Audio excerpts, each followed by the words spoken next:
오늘도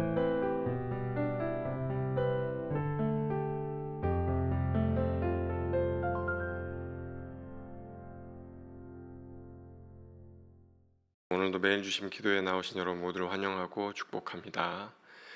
오늘 9월 14일 목요일인데요. 하나님의 은혜를 간구하며 기도하며 나아가겠습니다.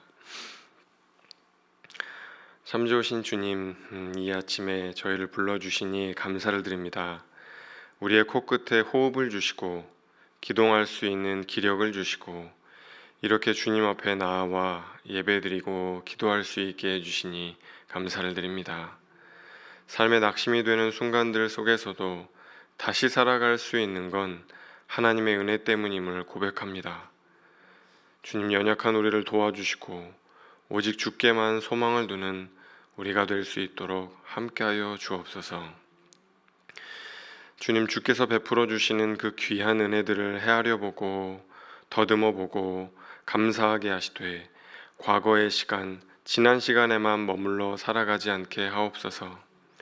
오늘 나의 삶의 자리에서 그리고 내일 삶의 터전에서 우리가 어떻게 그리스도인으로 살아갈 수 있을지 고민하는 우리가 되게 하옵소서.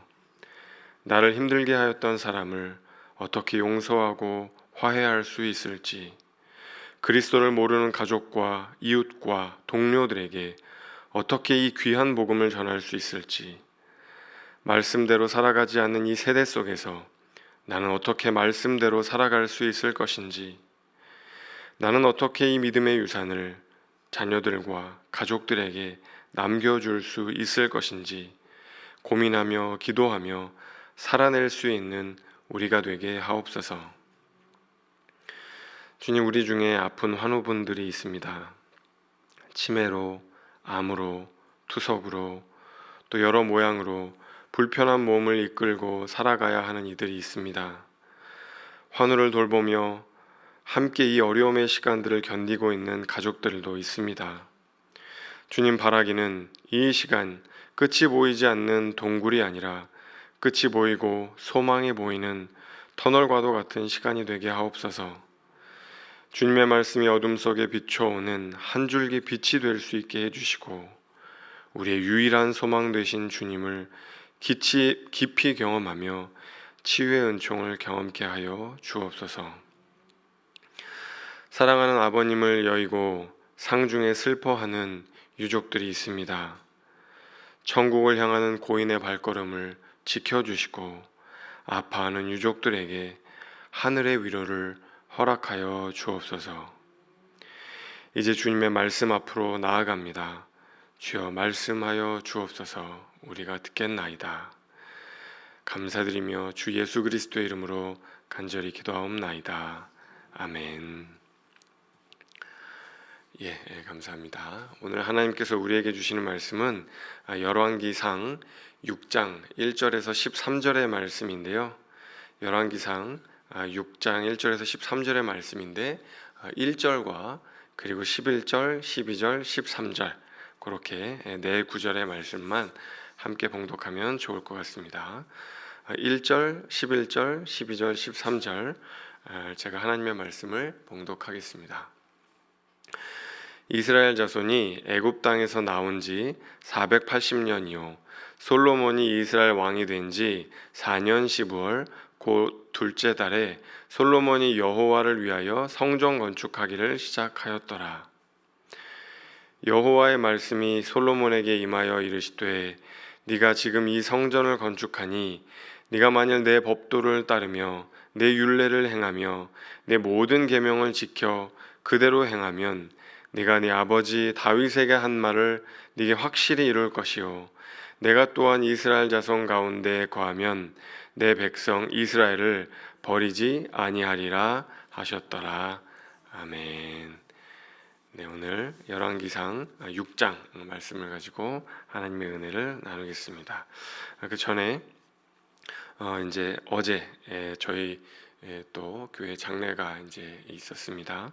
사교구 남양주 삼목장에 우리 한민희 집사님의 부친 되시는 한상아 집사님께서 소천을 하셨는데요. 또 문자로 많은 분들 받아보셨을 거라 생각을 합니다. 내일까지 장례가 이루어지니까요. 위로하고 싶으신 분들, 또 조문하고 싶으신 분들은 오산 동탄의 슌락원 장례식장 7호실이니까요. 또 많은 위로와 또 조문해 주시면 감사할 것 같습니다. 말씀을 계속 이어가도록 하겠습니다. 이제 오늘은 이제 6장인데요. 어제까지 말씀을 이제 보면은 어제 그 5장 말씀에서는 이제 솔로몬이 성전 건축을 준비하는 그 이제 장면을 저희가 이제 함께 묵상을 했습니다. 왜 다윗 왕 때 성전이 건축되지 않고 솔로몬 때 와서야 이제 성전 건축이 이제 시작이 되는가? 이제 왜라고 했었는지 기억나시나요? 다윗이 전쟁을 하면서 피를 너무 많이 흘렸기 때문에 이제 그 부정한 것 때문에 성전을 건축할 수가 없었다. 이제 그런 이야기를 했죠. 솔로몬에 와서야 이제 전쟁이 그치고 태평한 세월, 평안한 세월이 왔기 때문에 이제 그제서야 비로소 성전을 건축할 수 있었다. 이제 그런 말씀을 나눴습니다. 그리고 두로 왕 히론이래요. 히람이 와서, 발음이 힘듭니다. 히람이 와서 이제 성전 건축에 필요한 목재들 이런 것들이 이제 잔뜩 이제 줬기 때문에 또 이제 성전을 건축할 수 있는 준비가 이제 다 되었다. 이제 그런 말씀들을 나눴어요. 그리고 이 모든 것은 솔로몬의 어떤 지혜라든가 솔로몬의 어떤 힘 때문이 아니라 하나님께서 허락해 주신 은혜 때문이었다. 이제 그런 말씀을 나눴죠. 자, 이제 오늘 말씀 6장으로 넘어오면 이제 준비는 끝났고 이제 시작을 합니다. 성전 건축을 시작을 이제 하는데, 그런데 성전 건축을 시작하는데 오늘 이제 말씀을 보면은 재미난 이야기를 해요. 재미난 이야기를 합니다. 1절 말씀 다시 한번 이제 읽어보면 좋을 것 같아요. 1절 말씀, 열왕기상 6장 1절 말씀 다시 한번 읽어보면 좋겠습니다. 이스라엘 자손이 애굽 땅에서 나온 지 480년이요. 여러분, 이게 굉장히 중요합니다. 이스라엘 자손이 애굽 땅에서 나온 지, 그러니까 출애굽한 지 480년이 되는 해에 여호와를 위하여 솔로몬이 성전 건축하기를 시작하였더라. 이렇게 이제 이야기를 하고 있습니다. 자, 여러분, 성전을 건축하는데 지금 뭐랑 연결시키고 있는 거죠?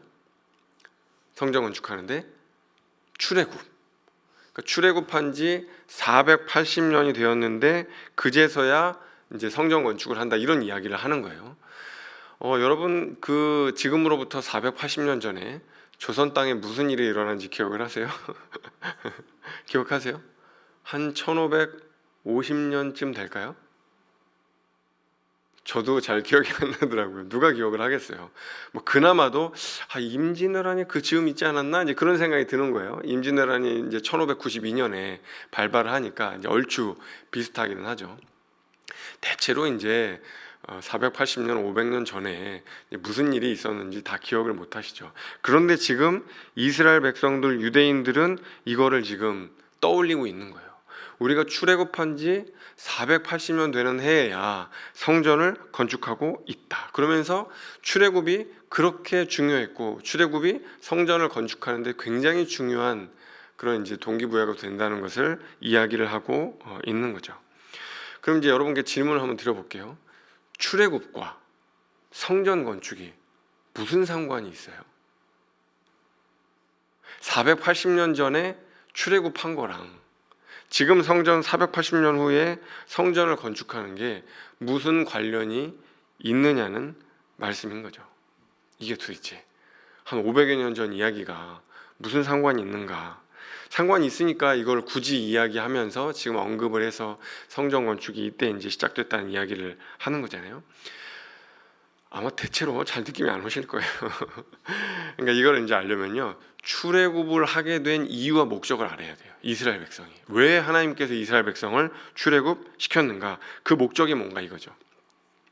그러면 우리가 보통 이제 출애굽을 왜 했는가, 이제 그 목적을 생각을 해보면 가만히 이렇게 생각을 하다가 어떤 생각이 떠오르냐면, 이스라엘 백성이 애굽에서 노예 생활하니까 너무 고통스럽고 너무 힘들고 그들의 울부짖음과 그런 부르짖음과 이런 것들이 있었으니까 하나님께서 보시고 너무 안타까워서 고통스러워하는 거 보고 너무 불쌍해서 그래서 애굽에서 건져내신 거다. 그 고통을 더 이상 못 보셔서, 이렇게 이제 생각하시는 경우가 많죠.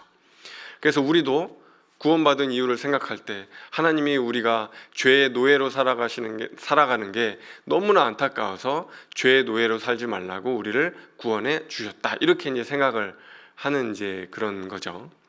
근데 그것도 여러분 틀리지는 않습니다. 맞습니다.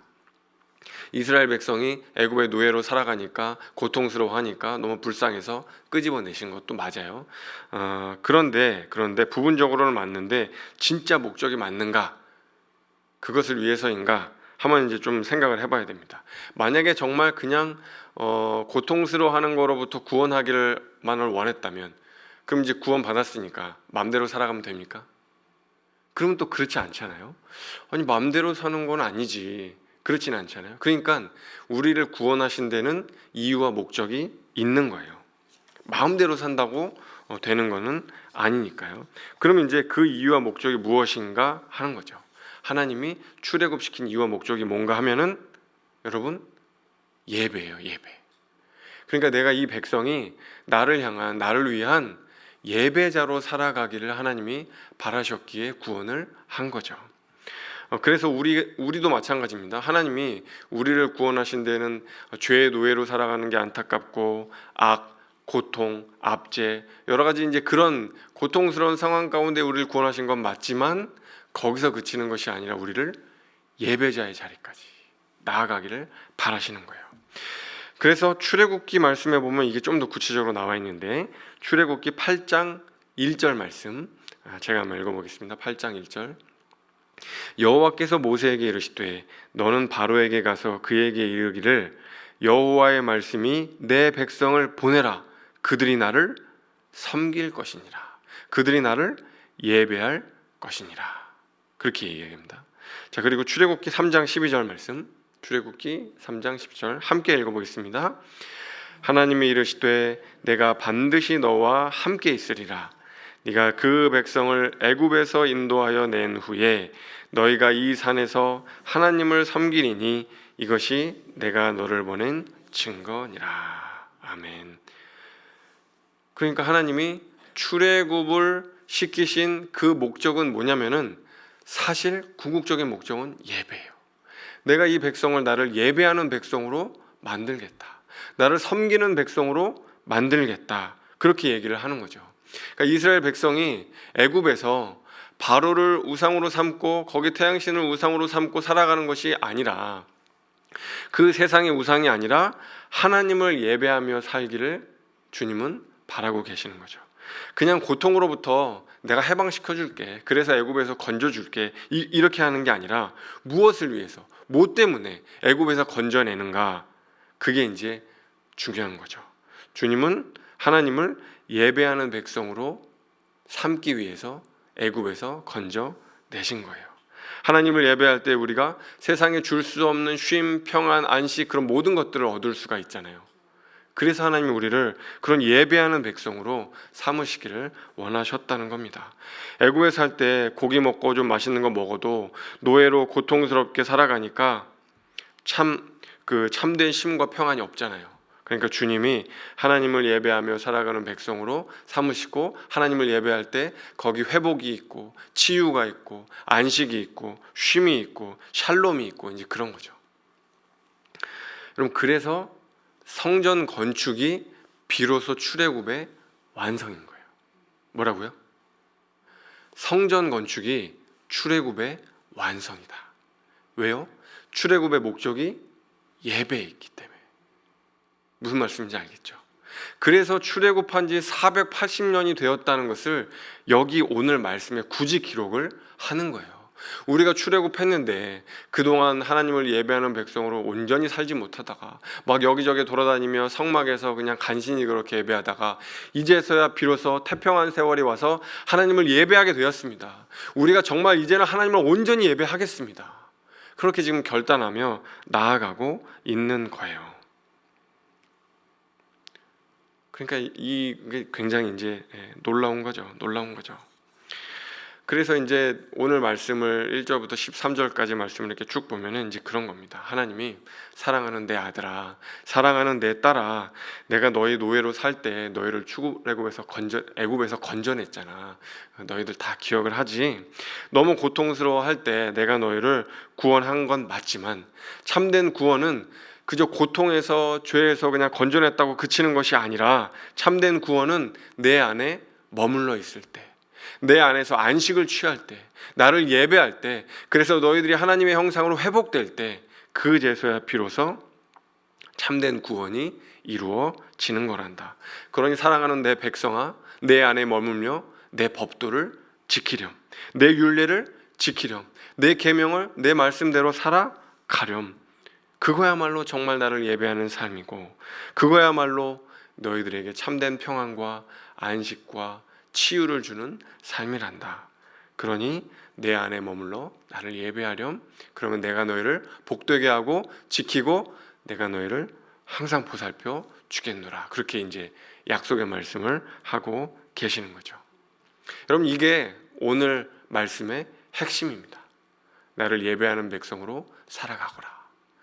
애굽에서 건져낸 그 480년 전 이야기를 끄집어내서 그 말씀을 하시는 거예요. 근데 여러분, 이 말씀을요, 이제 저희도 이렇게 읽지만 나중에 누가 읽었을까요? 누가 이 말씀을 떠올려 봤을까요? 예루살렘 성전이 무너진, 바벨론 포로에 끌려간 그 이스라엘 백성들이 이 말씀을 떠올렸을 것 같아요. 왜 예루살렘 성전이 무너졌는가? 우리가 도대체 왜 이렇게 망하게 되고 다시 애굽이 아니라 바벨론의 노예로 끌려오게 되었는가? 그 원인들을 곰곰이 생각하며 기도하다가 이 말씀을 떠올리지 않았을까요? 우리가 예배하는데 실패했구나.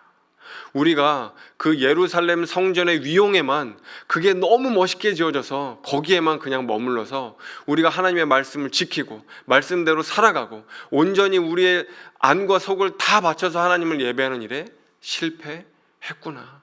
하나님이 우리를 예배하는 백성 삼으시려고 애굽에서 건져내셨는데 거기서 실패했구나. 아마 이스라엘 백성들이, 후손들이 이 말씀을 생각하고 이 말씀을 떠올리면서 다시 한번 예배하는 삶의 자리로 돌아가자고 회개하지 않았을까, 그런 생각을 해보게 됩니다. 여러분, 저희도 마찬가지죠. 우리에게 건축해야 할 성전이 있습니까? 우리 교회는 더더군다나 보이지 않는 성전에서 성전 건축하지도 않잖아요. 우리는 더 이상 건축해야 할 성전이 없습니다. 왜냐하면 우리가 바로 그리스도 예수, 성령 하나님 머무시는 성전이니까 더 이상 건축해야 할 성전은 없는 거예요. 우리가 성전이니까요. 여러분, 오늘 말씀을 이렇게 쭉 보시면서, 그렇지, 내가 성전이지, 내가 예배하라고 하나님 날 구원하셨지. 그런데 우리 안에 하나님을 예배하지 못하는 모습은 없는지, 만약에 그런 모습이 있다면 어떻게 해야 되는 거예요? 그런 모습은 무너져야 하는 거죠. 하나님을 예배하지 못하는 모습, 모난 모습, 하나님의 말씀대로 살아가지 못하는 모습, 이런 것들은 무너지고, 반대로 말씀대로 살고 몸부림치고 발버둥 쳤던 모습은 세워지고, 오늘 기도할 때는 그렇게 기도하시면 좋을 것 같아요. 하나님, 말씀대로 살지 못했던 부분들은 무너지게 하시고, 내가 말씀대로 살아가기 위해 발버둥 치고 애썼던 모습들은 더욱더 견고하게 세워져 갈 수 있도록 제 속사람을 온전한 예배자로 변화시켜 주옵소서. 그렇게 기도할 수 있는 우리 존귀한 성도님들 되시면 좋겠습니다. 기도하겠습니다. 참 좋으신 주님, 오늘도 연약하고 부족한 저희에게 말씀하여 주시니 감사를 드립니다. 우리를 구원해 주시는 주님 감사드립니다. 그 은혜가 아니었다면 도무지 살아갈 수 없었을 것입니다. 주님, 그 은혜가 우리를 예배의 자리로, 순종의 자리로 이끄심도 바라볼 수 있게 하여 주십시오. 그래서 우리의 못난 모습들은 무너지게 해주시고, 거룩을 위해 발버둥 치는 우리의 모습은 견고하게 세워져 갈 수 있도록 도와주십시오. 그래서 하나님 보시기에 우리로 온전한 예배자의 모습으로 회복되어질 수 있도록 하나님 함께하여 주옵소서. 감사드리며 예수님의 이름으로 기도드립니다. 아멘. 오늘도 각자의 기도 제목을 들고 주님 앞에 나아가겠습니다.